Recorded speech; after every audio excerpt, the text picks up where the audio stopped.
তোমার যন্ত্রপাতি ঠিক আছে? দেখি, পায়জামা খুলে সবাইকে দেখাও তো।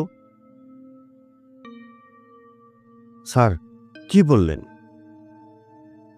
পায়জামা খুলে তোমার যন্ত্রটা সবাইকে দেখাতে বললাম।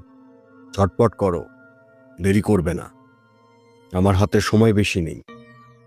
আজিজ মাস্টার অবাক হয়ে তাকালো রফিকের দিকে। রফিকউদ্দিন অস্পষ্ট সুরে বলল,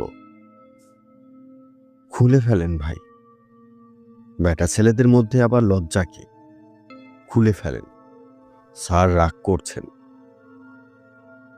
মেজর সাহেব নিচু গলায় কি একটা বললেন।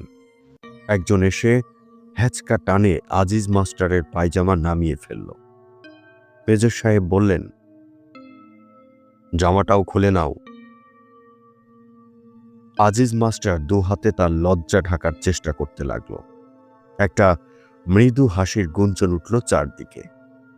একজন কে যেন কাগজের দলা পাকিয়ে ছুঁড়ে মারল আজিজ মাস্টারের দিকে। মেজর সাহেব বললেন, তুমি পাকিস্তানিদের ভালোবাসো? বাসি। গুড।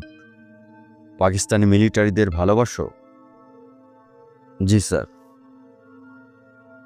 Very good. আমাকেও নিশ্চয়ই ভালোবাসো, বাসো না? বলো, বলে ফেলো।